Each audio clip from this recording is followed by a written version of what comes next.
Now, if you're brand new and you don't even know where to look, I'm going to let you on a little secret. There's a website called Alibaba. It's alibaba.com. Go to alibaba.com, and what that is, it's a website full of manufacturers from China, from India, Pakistan, kind of worldwide. Now, admittedly, most of the manufacturers are based out of China because that's just the way things operate in the world these days. But you can go to these platforms, you can go to Alibaba, and let's just say hypothetically, you discovered that there is a product that is a yoga mat, and you found that in Amazon already, they're black and white yoga mats, but you've had a great idea. You could come up with a fluoro pink yoga mat, a little bit like my phone, my famous phone case. It's fluoro pink, and it stands out in the marketplace, right? So you then go to Alibaba, you type in yoga mat, and you see what comes up. And what you'll find, there'll be just list upon list of all these manufacturers who do yoga mats. And guess what else they give you? They'll give you the price that they're going to charge you as a manufacturer. So let's have a look at some examples of numbers. For example, it might be $2 per yoga mat that they will supply to you, and you only have to buy 100 yoga mats minimum. Now, minimum is often called MOQ, minimum order quantity. You'll see that term quite a lot on Alibaba and other platforms. So you're now thinking, okay, I have $2 a unit. I only have to buy 100 of these units. That's only $200 investment. The only other thing you need to think about for that is shipping. How do I get the products from China all the way into, and let's say in your case, you're going to be selling these in USA, right? One of the biggest platforms in the world, the home of Amazon, with over 300, I think it's now 330 million people who are your customers. And every single one of those people in America loves Amazon. So they're going to go and visit your store.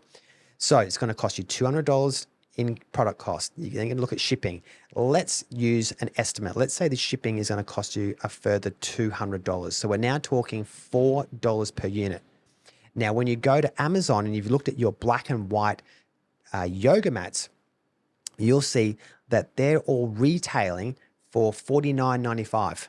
So you know now that you can buy a product in China and have it shipped per unit of $4 and now potentially sell it for $49.95. And you are now the only person in that niche with a fluoro pink mat. So you're definitely going to stand out in the crowd of yoga mats. So then what do you do next?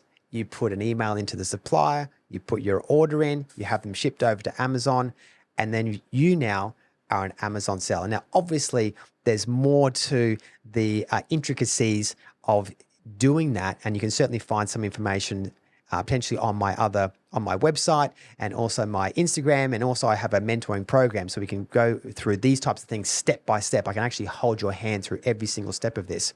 But these are the types of things that you're going to do when you're starting out launching your product on a marketplace like Amazon. A lot of people reach out to me and they say, Matthew, I just cannot find the perfect product. And of course, this is common, but what is the perfect product?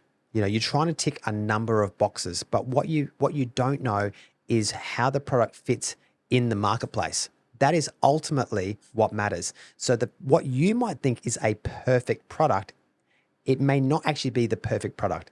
It's about does your product, whatever that is, even if it's not the perfect product, does that product fit in the marketplace? Meaning, can you put it online at the right price and do people buy it? That's really all that matters. And that will determine. Now, there are ways you can do that.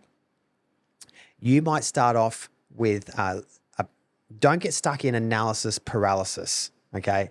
Because analysis paralysis will prevent you from doing anything. I see this all the time. You come into these Amazon training programs, you're thinking that it's going to change your life. All you have to do is find a product. How easy is that? And then you find that it's actually not that easy.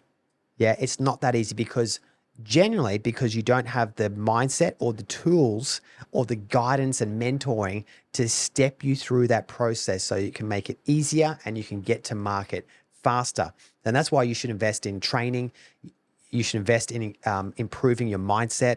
You should certainly invest in talking to a mentor who's been there before, who's done this, who can make the process so much simpler so you can get to your goals as quickly as possible.